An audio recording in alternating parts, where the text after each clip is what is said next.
ओम नमो भगवती वासुदेवाय नमो। नमस्कार बंधुगण आपण मानकु आम यूट्यूब चैनल को स्वागत। बंधुगण आज भिडियो रे आमे आपण मानकु कहबा पई जाउछु आगामी 56 दिन आपणक पई किपरि साब्यस्त हेबो, केउ प्रकार रो ए आगामी 56 दिन को आपण माने साब्यस्त करिवे, ता सहित केउ सब जिनिस रे आपणक ए दिन रे फायदा हेबो, केउ सब जिनिस रे आपणक सावधानियता अवलंबन करबाकू पड़िबो, आपणकर लव लाइफ कैरियर किपरि रहिबो, बिजनेस आउ व्यापार किपरि रहिबो एवं स्वास्थ्य रो किछि महत्वपूर्ण इन्फॉर्मेशन मध्ये आमे आपण माननको भिडियो रे कहिबू। आउ भिडियो शेष रे आमे आपण माननको किछि उपाय विषय रे कहिबू जहा द्वारा आपण ए आगामी 56 दिन को आहुरी अधिक शुभ और मंगलदायक करि परिबे।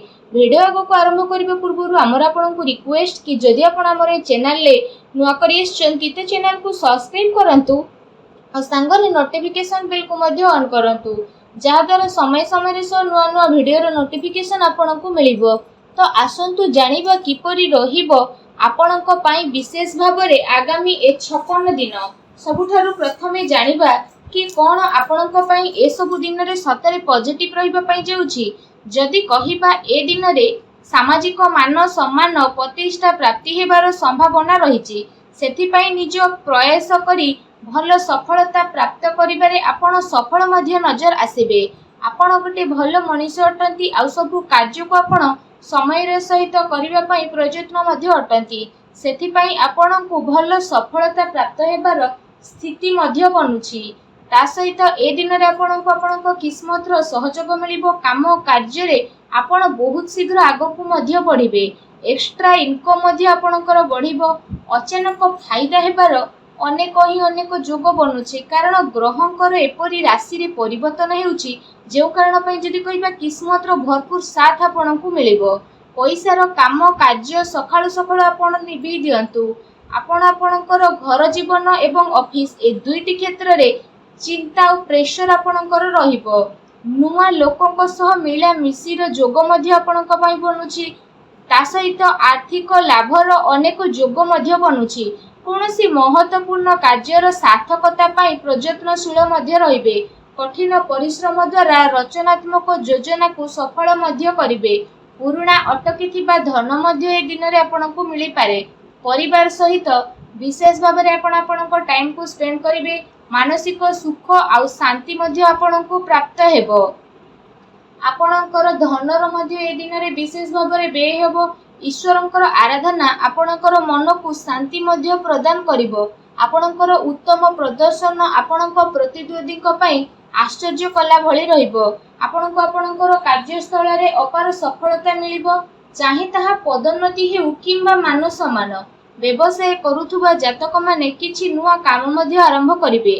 ता सहित जदि कहिबा ए दिन रे विशेष भाव में आपणकर सर्वश्रेष्ठ देबाकू चेष्टा करिवे, आ जार परिणाम आपणकू सकारात्मक होई मिलिबो।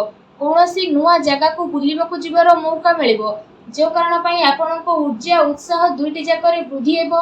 परिवार सहित कोनोसी धार्मिक स्थल को मध्य ए दिन रे आपण जाई पारंती, ता सहित समय आपणको सपक्ष रे जीवो।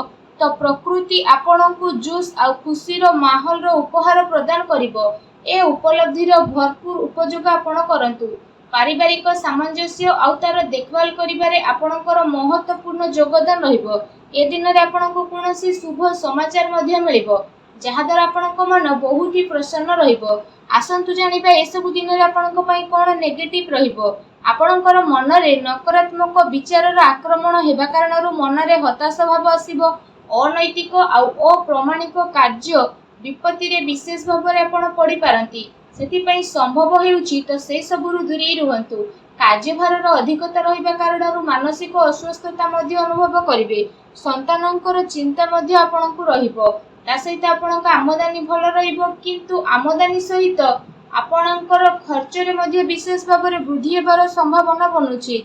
एमिति रे आपणक आमदानी आ खर्च ए दुईटी रे ताळ मेळ बसैकी रखिबार रहिछि। या द्वारा आगो को आपण बढ़िबे। ता सहित आपण जदि व्यापार करूछंती तो आपणक व्यापार रे आपणकु लाभ मिलिबो। आपण महंगा वस्तु सब को मध्य किनी परिबे। ता सहित आपण आपणकर महंगा शौक उपरे रोक लगेबे, अन्यथा आपणक सामना रे आर्थिक संकट मध्य आसी पारे। एहा सहित जरूरी रहिछि कि कथा वार्ता करिबारे सामंजस्य बनेकी रखंतु, କାରଣ କ୍ରୋଧରେ କରାଯାଇଥିବା କାମ କାହା ଦ୍ୱାରା ମତଭେଦ ମଧ୍ୟ ଉତ୍ପନ୍ନ କରିପାରେ। ଆଉ ଅନ୍ୟ ଦ୍ୱାରା ରଖାଯାଇଥିବା ଉପେକ୍ଷା ମଧ୍ୟ ଆପଣଙ୍କ ସ୍ୱୟଂ ପାଇଁ ମାନସିକ ଚିନ୍ତା ସୃଷ୍ଟି କରିବ। ତା ସହିତ ଏ ଦିନରେ ଯଦି ଆପଣଙ୍କ ଲଭ୍ ଲାଇଫ୍ ବିଷୟରେ କହିବା ତ ଆପଣଙ୍କୁ ବହୁତ ହି ଧୈର୍ଯ୍ୟର ସହିତ କାମ କରିବାକୁ ପଡ଼ିବ। ଭାବି ଚିନ୍ତିକି ଆପଣ ଆଗକୁ ଆପଣଙ୍କର ପ୍ରତିଟି ପାଦ ବଢ଼ାନ୍ତୁ, ତେବେ ଯାଇ ଆପଣ ଗୋଟେ ସୁଖ ଆଉ ଦାମ୍ପତ୍ୟ ଜୀବନର ଆନନ୍ଦ ନେବାରେ ସକ୍ଷମ ହେବେ। ଏହା ସହିତ ଜୀବନ ସାଥୀଙ୍କ ଦ୍ୱାରା ଆପଣଙ୍କୁ ଲାଭ ମିଳିବ।